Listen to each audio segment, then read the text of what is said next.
In this video, I am going to show you a very simple process to improve your voiceover in Audacity. If professional voiceover is your goal, you have to build voiceover demos or submit auditions. Using the method I am going to show you, you will get good enough audio to compete in professional voiceover jobs. This is a 5-step process, and there are actually 2 ways to use it. The first way is automatic, and the second way is manual. In the automatic process, you will do it in 1 click. In the manual process, you adjust everything yourself. I'll show you both methods in detail. Let's start with the automatic process. This is a raw recording, and if I play it, you can hear how it sounds right now. Some people claim that all aerators are created equal. Well, we beg to differ. Ranch works past.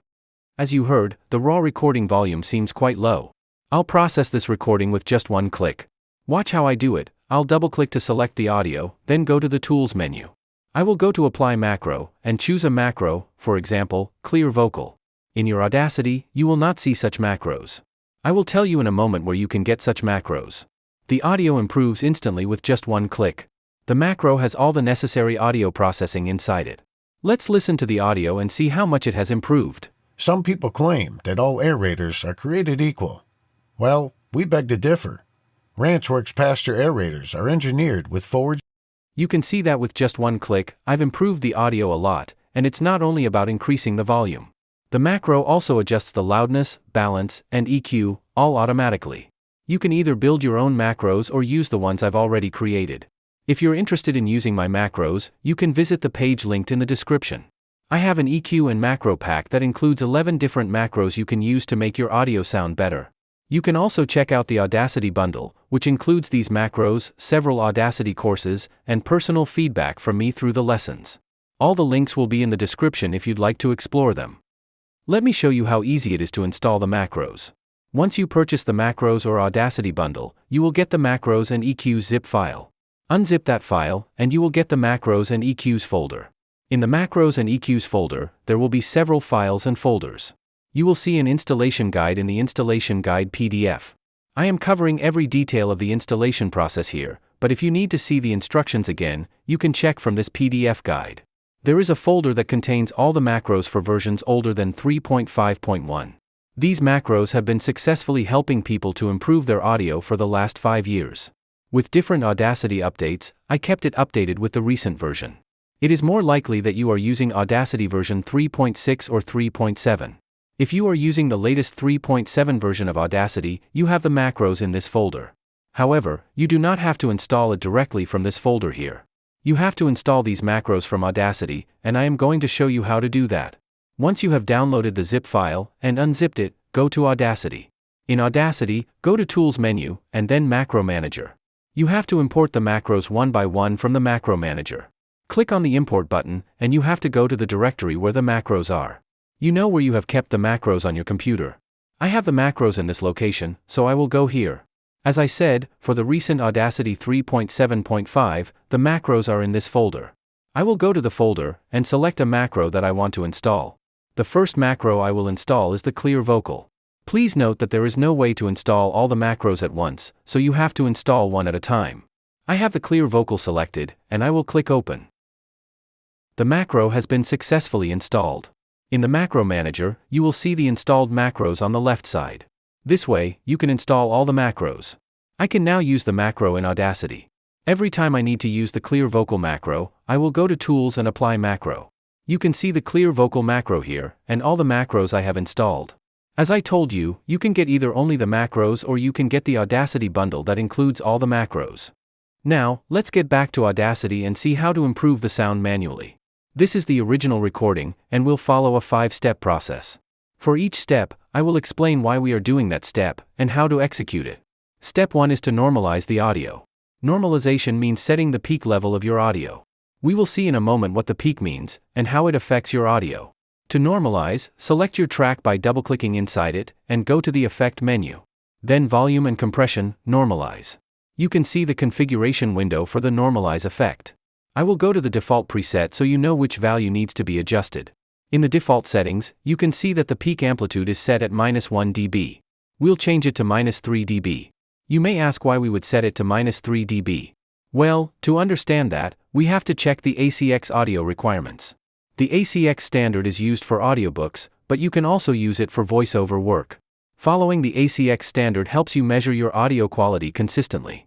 If you can follow all the requirements from ACX, your audio will sound clean, professional, and will be good enough for professional voiceover, audiobooks, podcasts, and content creation. Let's get back to Audacity. You now know why we have to set -3 as the peak value in normalize settings, but how it will affect our audio. We can understand that even before we apply the normalize effect. There is an external tool in Audacity called ACX Check. I will use it, but you may not have this tool. I will put a link to a description of where this ACX Check tool can be downloaded and installed. The ACX Check shows 3 technical measurements of the audio. For now, we are interested in the peak level. The current peak level of this audio is -12.78 dB. The required peak level is -3 according to the ACX. That means the peak level of this audio is lower than what is required. If we set the peak level to -3, the level will increase. Please note that all the audio levels we are talking about are of negative value. That's why -3 is more than -12, and in this meter, the farther you go, the more the volume. From all these analyses, we now know that the audio level will increase if we adjust the peak to -3 dB. However, that may not happen for every recording, and that is not an issue. The main point is to set the peak level at -3, so that the later processing becomes easier. Now, I'll go back to normalize, set the peak to -3 dB, and apply it. When you normalize, the audio volume may increase or decrease depending on the original level. For example, this recording had a peak of -12 dB, so normalizing to -3 dB means about a 9 dB increase. You can see the waveform grew in height after normalization. That means an increase in the loudness level. Some recordings may have higher peaks to begin with, so in those cases, the volume might decrease. Whatever the case, normalizing to -3 dB sets your audio to a consistent standard. After normalization, I will check the ACX values again. It is not required to check the ACX values to get a better sound. I am doing this to understand how audio processing is affecting my audio quality. Checking again with ACX, we see the peak is now -3 dB, RMS is -23.18 dB, but it's still not within the target range. We'll continue processing, and let's see what happens. Step 2 is the noise reduction. Noise reduction may or may not be necessary depending on your recording. This audio isn't very noisy, as you can see the ACX shows the noise floor is passing. However, this isn't the case most of the time. After normalization, you will see that your audio is failing on the noise floor. The audio sample I am working with is from a professional voiceover artist, and he has a very good room setup. We may not have such a proper setup, so let's explore how to reduce background noise. If your recording has a loud hiss or constant background sound, you'll definitely need noise reduction. Please note that only constant hissing noise or white background noise can be reduced using Audacity's noise reduction. If you have irregular noise like dog barking, car honks, or other people talking nearby, Audacity's noise reduction will not reduce that. Audacity's noise reduction is a 2-step process. On the first step, you have to give Audacity a noise sample. Based on that sample, Audacity will know what the noise sounds like, and remove that kind of noise. To give this noise sample, select a part of the audio that only has background noise, no speaking, and go to Effect, Noise Removal and Repair, Noise Reduction. Though I have selected the noise sample from the beginning, you can select a noise sample from anywhere in the audio as long as that is the noise you are trying to remove. For step 1, you have to click Get Noise Profile. This tells Audacity what your noise sounds like. After giving the noise sample to Audacity, you have to select the audio from where you want to reduce the noise. For us, it would be the whole track, and I will select everything by double-clicking. Go to the noise reduction effect again. This time we will configure the noise reduction settings. You'll see 3 main settings. Noise reduction, dB, that is how much noise to remove. Sensitivity, that is how aggressively Audacity detects noise. Frequency smoothing bands, helps fill small gaps left after noise reduction. Let's explore each setting in detail, starting with sensitivity. The higher the sensitivity, the aggressive Audacity will be in reducing noise. While that may look like a good choice on the surface, that is actually not the case. The more aggressive you set the sensitivity, the harsher the audio will be after noise reduction. Noise reduction introduces harshness, and makes the audio thinner. So the sensitivity should be good enough to detect the noise, but not too much. A sensitivity of 6 works well for voiceover. For frequency smoothing bands, you should use 6. As I said earlier, noise reduction introduces a gap in audio data that makes the sound harsh. Frequency smoothing bands try to remove that gap, so that the audio does not feel thin. For voice recordings, a setting of 6 works well for all three: 6 dB noise reduction, sensitivity 6, and smoothing 6. However, in some cases, the amount of noise reduction needed is more than 6. You can calculate the amount from the current noise floor. You have to calculate how much noise reduction is needed to reach -60 dB. For example, if your current noise floor is -50 dB, you will need a 10 dB reduction to reach -60 dB. Whatever the case, the noise reduction amount should not be more than 12 dB. That will introduce noticeable harshness in the audio. Sometimes people listen to their audio through a laptop speaker, so the harshness goes unnoticed. But if you listen to it through good headphones, you will notice the audio sounds thin after too much noise reduction. For this example, I will set it to 12 dB. If you need more than 12 dB noise reduction to reach -60 dB in noise floor in the ACX check, your recording setup is not right. I'll apply the effect and check with ACX values. Please note that Audacity's noise reduction has limited capability. For better noise reduction, you have to use a third-party plugin. As this is a beginner-friendly Audacity tutorial, I will keep the scope limited to Audacity. You can see the noise floor has now dropped from around -60 dB to -72 dB. Now we've done 2 steps: normalize and noise reduction. Step 3 is EQ, equalization. The order of the effects is important, because each effect prepares the audio for the next effect. If you mess up the order, you may not get the intended result with audio processing. If you want all the steps and their configuration as a PDF guide, you can get it from me. I will put a link to get this PDF guide where I have shown all the steps with screenshots. Let's get back to Audacity and discuss the EQ process in a bit of detail. EQ is a complex effect, but we'll keep it simple with a basic EQ. To do the EQ, go to Effect, EQ, and Filter, Filter Curve EQ. We do the EQ by drawing a curve here. I will go back to the default preset so that you know what change I will be making.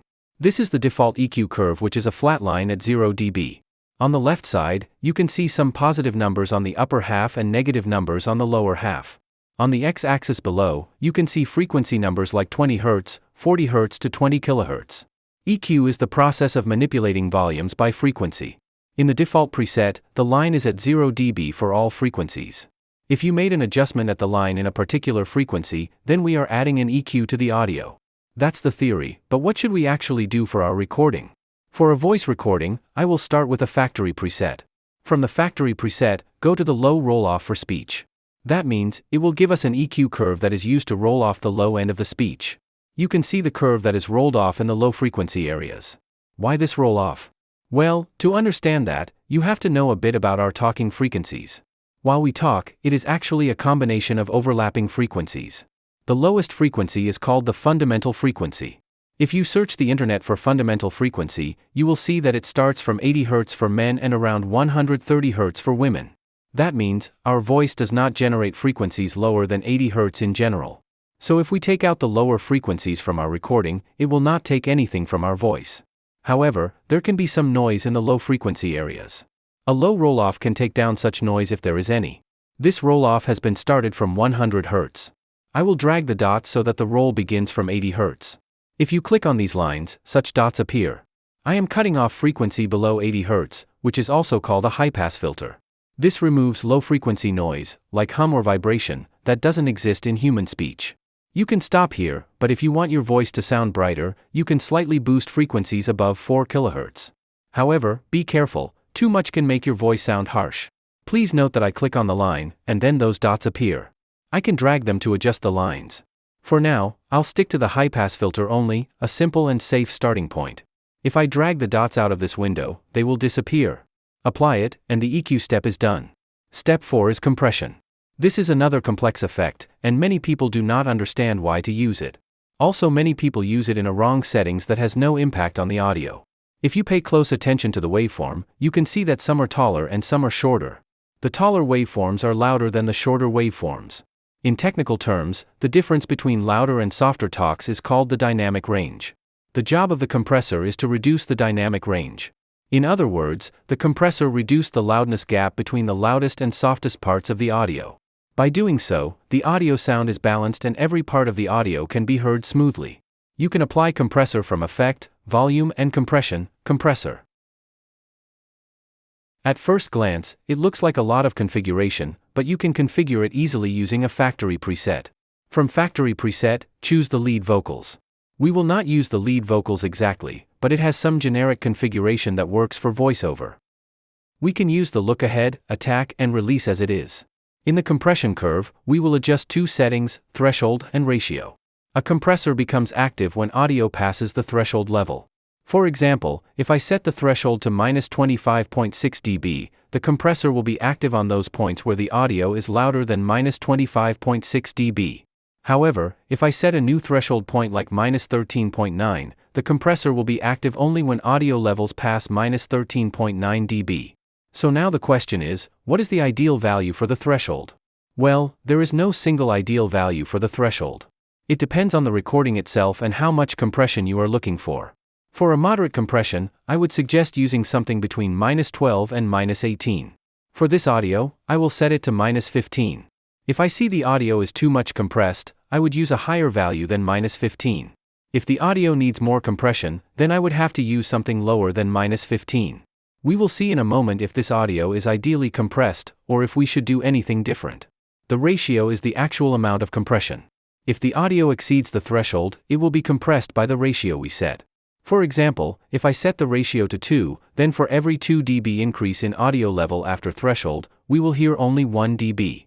These are technical definitions, but in simple words, the higher the ratio you set, the more compressed it will be. The compressor settings allow you to set a ratio of 100, but it is impractical. For our use case, the ratio has to be something between 2 and 4.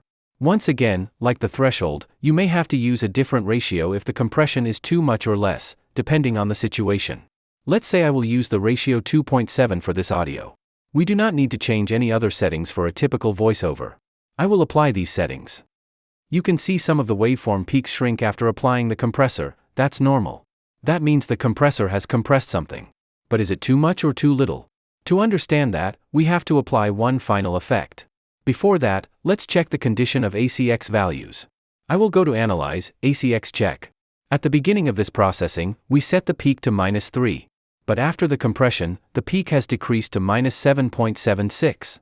Because the compressor has compressed the higher peaks. It is the normal behavior of the compressor. However, to understand if the compressor has worked okay, we have to check the RMS. The RMS should be in the accepted range after we apply another effect after the compressor. That is out final step 5, normalize. We already saw how to apply the normalize effect. I will set the peak to -3 dB again using normalize. Normalize if the only effect that I am using twice in the processing flow. If we check ACX again, everything passes, peak, RMS, and noise floor are all within range. The RMS has passed, which means the compressor was okay. This recording is now ready and sounds much better. Let's listen to a few seconds of the final result. Some people claim that all aerators are created equal. Well, we beg to differ. Ranchworks Pastor aerators are engineered with Forged Ranch Tech. You can see that by following these 5 steps, your sound improves significantly. This process is a great starting point for anyone looking to improve their voiceover or spoken audio like audiobooks or podcasts quality.